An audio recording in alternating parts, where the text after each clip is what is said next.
উনি সব জ্ঞান না দিলেই ভালো। যদিও আমার এই 3 মাস সময়কালে বাড়ির উপরে 163 ছিল, যে 4 জনকে অ্যালাউ করা হয়েছে, আমাকে 104 বার হাইকোর্টে যেতে হয়েছে। হালিশহরে মমতা বন্দ্যোপাধ্যায়ের নিরাপত্তা নিয়ে প্রশ্ন উঠতেই এবার এমন জবাব দিলেন শুভেন্দু অধিকারী, যেখানে উঠে এলো 163 ধারা, নিজের বাড়ির নিরাপত্তা আর 104 বার হাইকোর্টে যাওয়ার দাবি। কিন্তু প্রশ্ন হচ্ছে, মমতার নিরাপত্তা নিয়ে প্রশ্নের জবাব দিতে গিয়ে শুভেন্দু কেন নিজের পুরনো নিরাপত্তা অভিজ্ঞতার কথা তুললেন, আর এই কথার মধ্যে কি লুকিয়ে আছে তৃণমূল বিজেপির পুরনো রাজনৈতিক সংঘাতের নতুন চ্যাপ্টার?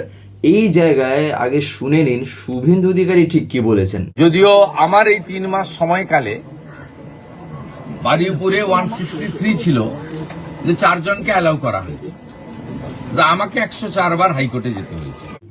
এই বক্তব্যটা কিন্তু শুধু একটা পলিটিক্যাল টন্ট নয়। শুভেন্দুর বক্তব্যের মূল পয়েন্ট হচ্ছে, প্রাক্তন মুখ্যমন্ত্রী হিসেবে মমতা বন্দ্যোপাধ্যায় প্রোটোকল এবং সিকিউরিটি পান, কিন্তু তার নিজের দাবি অনুযায়ী সরকার পরিবর্তনের পর তার নিরাপত্তা তুলে নেওয়া হয়েছিল এবং নিজের নিরাপত্তা সংক্রান্ত বিষয় নিয়েই তাকে বারবার আদালতের দ্বারস্থ হতে হয়েছে। আর এখানেই আসছে 104 বার হাইকোর্টের কথা। শুভেন্দু এসেনশিয়ালি বলতে চাইছেন, যে মানুষ এখন নিরাপত্তা নিয়ে প্রশ্ন তুলছেন, তার নিজের শাসনকালেও বিরোধী নেতার নিরাপত্তা নিয়ে এমন সমস্যা ছিল, যার জন্য তাকে আদালতে যেতে হয়েছে। আর দ্বিতীয় বড় পয়েন্ট ছিল 163 ধারা, অর্থাৎ 163 ধারা। শুভেন্দুর দাবি, তার মুখ্যমন্ত্রী হওয়ার পরের 3 মাসের সময়কালে তার বাড়ির উপরেও 163 বিধিনিষেধ ছিল এবং সেখানে নির্দিষ্ট সংখ্যক মানুষকেই কেবলমাত্র প্রবেশের অনুমতি দেওয়া হয়েছিল।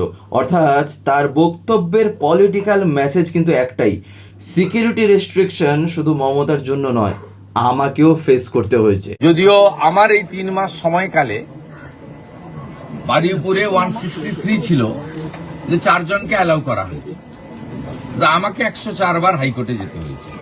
কিন্তু এই কথাগুলো হঠাৎ কেন?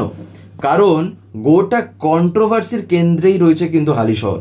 মমতা বন্দ্যোপাধ্যায় সেখানে যাওয়ার পথে বিক্ষোভের মুখে কিন্তু পড়েন। তার গাড়ি লক্ষ্য করে ওই যে কাদা চটি ইত্যাদি যে ছোড়ার যে অভিযোগ ওঠে, সেই চোর চোর স্লোগানও সেখানে দেওয়া হয়। এরপর মমতা সরাসরি রাজ্য সরকারের নিরাপত্তা ব্যবস্থা নিয়ে তখন প্রশ্ন তোলেন। এমনকি মমতা বন্দ্যোপাধ্যায়ের এক বক্তব্য অনুসারে তিনি একটা জায়গায় এইরকম বলেন যে, নিরাপত্তা ভুলে যান, পুলিশ বিজেপিকেই প্রোটেকশন দিচ্ছে। কথাটা এখানেই, অর্থাৎ এবার কন্ট্রোভার্সি আরও ক্লিয়ার। একদিকে মমতার বক্তব্য, আমার নিরাপত্তা কোথায়, অন্যদিকে শুভেন্দু অধিকারীর পাল্টা বক্তব্য, আমাকে জ্ঞান না দিলেই ভালো। অর্থাৎ এটা এখন আর শুধু হালিশহরের একটা ইনসিডেন্ট কিন্তু থাকছে না, এটা দাঁড়াচ্ছে মমতা ব্যানার্জি বনাম শুভেন্দু অধিকারীর একটা সিকিউরিটি পলিটিক্সের নতুন সংঘাত হিসেবে।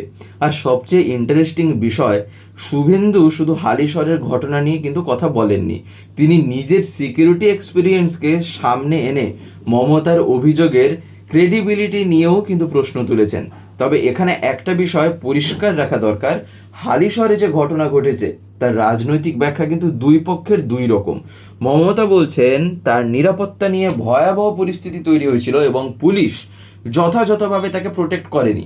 অন্যদিকে বিজেপির তরফে বলা হয়েছে সেখানে সাধারণ মানুষের ক্ষোভ থেকেই এই প্রতিক্রিয়া তৈরি হয়েছিল। শুভেন্দু পরে এটাকে কিন্তু জনরোষ হিসেবে ব্যাখ্যা করেন। এমনকি শুভেন্দুর জনরোষ সংক্রান্ত বক্তব্যেও যদি আমরা দেখি, তাহলে দেখবেন একটা কথা কিন্তু তিনি নিজেই যা বলেছেন, সেখানে সেই কথা অনুসারে একটা প্রশ্ন কিন্তু এসে এখন দাঁড়াচ্ছে, তা হলো জনরোষ হলেও কি একজন প্রাক্তন মুখ্যমন্ত্রীর গাড়ি ঘিরে এই ধরনের পরিস্থিতি অ্যাকসেপ্টেবল?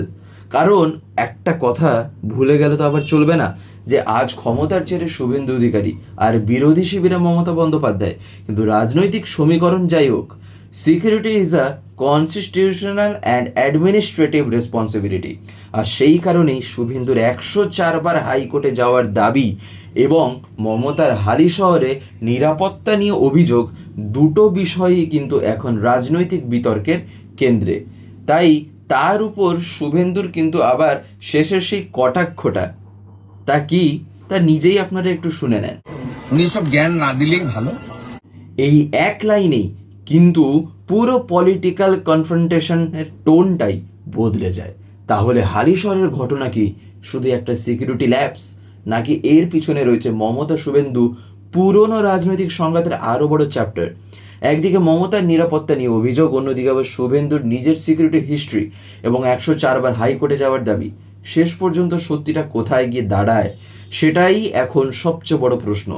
আপনার কি মনে হয়, মমতার অভিযোগ যুক্তিযুক্ত, নাকি শুভেন্দুর পাল্টা জবাবেই আসল রাজনৈতিক উত্তরটা রয়েছে? আপনার মতামত আপনি অবশ্যই কমেন্টে লিখে জানাবেন। ভিডিওটি তথ্যভিত্তিক মনে হলে লাইক করুন, শেয়ার করুন, আর এই রকম ভিডিও পেতে গেলে, বাংলার সিচুয়েশন জানতে গেলে অবশ্যই এই চ্যানেলটিকে সাবস্ক্রাইব করে রাখুন। দেখা হবে পরবর্তী ভিডিওতে। ধন্যবাদ।